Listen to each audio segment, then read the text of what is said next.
ऐसा क्या तर्क मिल गया उनको कि वो आपके खिलाफ मतलब ये सारी चीजें बोल रहे? तो मेरे खिलाफ बेटा बोलने वाले एक नहीं है, 100 हैं। तुम सबको देखते फिरोगे क्या? इतना समय है? और अभी 100 हैं, कल 1000 होंगे। जो बात मैं कह रहा हूँ वो सबके लिए खतरा है। मुझे हर तरफ से विरोध आना है, तुम्हें तो एक तरफ से दिख रहा है। तुम कोई वर्ग बताओ जिसे मुझसे समस्या नहीं है। मुझे ब्राह्मणों से गाली पड़ती है क्योंकि वो सब कर्मकांडी हैं। मैं उनके कर्मकांड पे आघात करता हूँ तो गाली देते हैं। दलितों का तुम बता ही रही हो खुद ही। बकरीद पर कुछ बोल देता हूँ, मुसलमानों से पड़ती है। दिवाली पर जब बोलता हूँ तो हिंदुओं से पड़ती है। यहाँ तक कि गुरबानी पर बोला तो सिखों से भी पड़ी। महिलाओं के मुद्दों पर बोल रहा हूँ तो फेमिनिस्ट से भी पड़ती है और संस्कारी महिलाओं से भी पड़ती है। क्योंकि मेरी बात किसी से मेल नहीं खाती। मैं किसी भी वर्ग के साथ नहीं खड़ा हूँ। मैं जहाँ से देख रहा हूँ वहाँ से हर वर्ग में मुझे त्रुटि खोट दिखाई दे रही है। शाकाहारी पहले खुश होते थे कि मैं मांसाहारियों को सीख देता हूँ, फिर उनको समझ में आया कि मैं शाकाहारियों को ही बोल रहा हूँ दूध छोड़ो, तो अब शाकाहारियों से भी मुझे गाली पड़ती है। लेफ्ट से गाली पड़ती है, उनको लगता है कि मैं गीता और उपनिषद की बात कर रहा हूँ तो मैं राइट का हूँ। राइट से गाली पड़ती है, वो कहते हैं कि ये बात तो गीता की करते हैं लेकिन बड़ी खुली सोच के हैं, ये गीता का जो अर्थ बता रहे हैं वो पारंपरिक तो है ही नहीं। तो राइट वाले भी मुझे द्रोही मानते हैं। तुम और कोई वर्ग उठा लो, कोई वर्ग ऐसा नहीं है जो मेरे समर्थन में हो। हाँ, लोग समर्थन में हैं, वर्ग समर्थन में नहीं है। व्यक्ति समर्थन में हो सकता है, व्यक्ति मेरे साथ होते हैं, लेकिन जहाँ कहीं भी गुट बने हुए हैं, वर्ग बने हुए हैं, उनको मुझसे खतरा हो जाता है। खतरा इसलिए हो जाता है क्योंकि अगर सच्चाई सामने आ गई तो उनका गुट टूट जाएगा। उनका गुट टूट गया तो उनके नेता बेरोजगार हो जाएंगे, तो वो फिर नेता बयानबाजी, भाषणबाजी करने लगते हैं मेरे खिलाफ। अभी तो हुआ है हमारा, जब यहाँ गोवा में चल रहा है, एक दिन में हत्या की अनेक धमकियां। हाँ, गजब है। और वो भी कोई बता रहा है कि तेरी चिता कैसे जलाऊंगा, कोई बता रहा है चाकू से काटूंगा, कोई बोल रहा है गोली से मारूंगा। और वो भी अलग अलग दिशाओं से। ऐसा भी नहीं कि कोई एक वर्ग है जो मुझसे दुखी होकर के मुझे मार डालना चाहता है, क्योंकि सबको चोट पड़ रही है। कोई ऐसा नहीं है जिसको चोट नहीं पड़ रही, सबको चोट पड़ रही है, तो सब तिल मिलाते हैं। ठीक। और मजेदार चीज यही होती है, हर वर्ग को लगता है मैं दूसरे वर्ग के साथ हूं। ब्राह्मण मुझसे इसीलिए परेशान है, उनको लगता है मैं दलितों के साथ हूं। दलितों को लगता है मैं ब्राह्मण हूं। पुरुषों को लगता है मैं उनकी महिलाओं को भड़का रहा हूं, उनके घर टूट रहे हैं।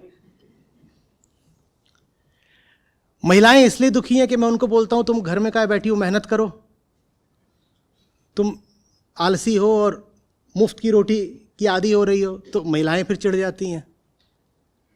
तो जब कोई ज़्यादा चिढ़ जाता है तो फिर वो आगे कदम बढ़ाने की भी सोच सकता है, तो फिर धमकी वमकी भेजते हैं।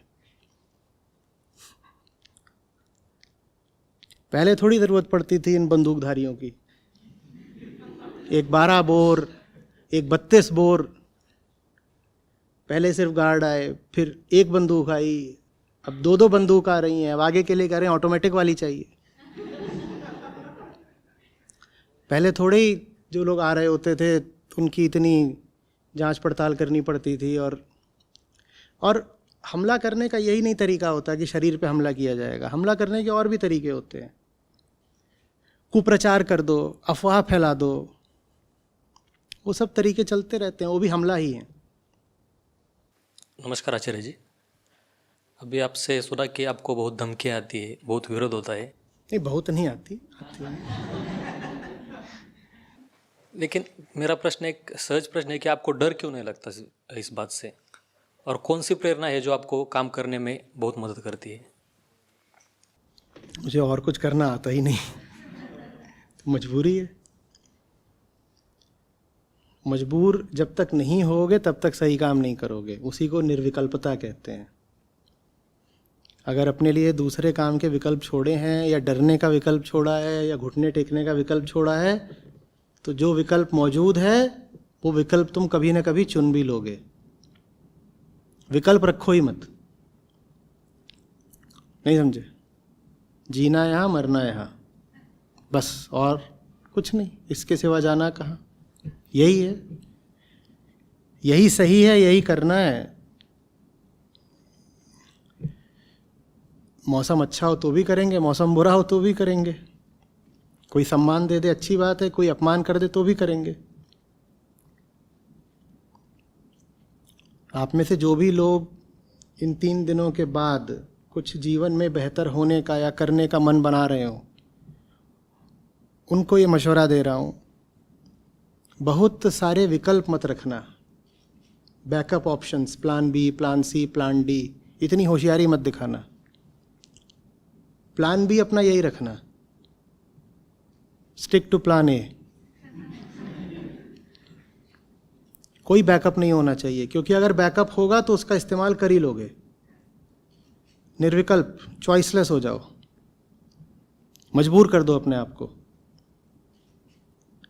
इंसान बहुत टेढ़ी खीर होता है, अंदर ही अंदर हम अपने ही खिलाफ चतुराई कर लेते हैं।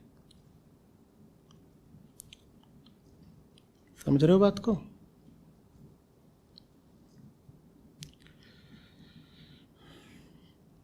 फिल्म देखी थी मैंने, पता नहीं कौन सी थी, तो वो पियानो बजाता है।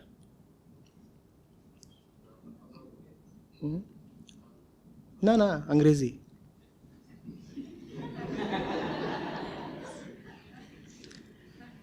अंग्रेजी मूवी है और पुरानी है। तो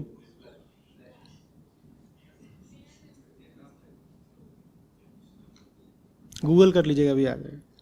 तो वो पियानो बजाता है, तो उसको आते हैं और उसको जाने गोली मार देते हैं, जाने जहर दे देते हैं, कुछ कुछ करते हैं उसको। तो वो अब मरने वाला है 2-4 मिनट में, तो वो जाता है और बैठ के पियानो बजाने लगता है। हाँ, छोटा था बहुत, मैं समझ में नहीं आया मैंने उसको, लेकिन बार बार देखा। तब वीसीआर चलता था, रिवाइंड करके। मतलब क्या है इस बात का? अब इसके पास 2 मिनट हैं जीने के, और ये गया है और पियानो बजा रहा है। शायद जहर था या कुछ, पता नहीं। तो वैसे हो जाओ, आखिरी 2 मिनट भी पियानो ही बजाएंगे। मौत आ रही होगी तो और ज़्यादा वो काम करेंगे जिसमें आनंद है। सबसे अच्छी मौत ही वही होगी कि अपना जो निष्काम कर्म है, अपना जो हार्दिक काम है, पसंदीदा, वो करते करते ही पियानो पर ही मौत हो जाए। स्वर्ग, मरने से पहले ही। ऐसे हो जाओ। सारी बात समझ में?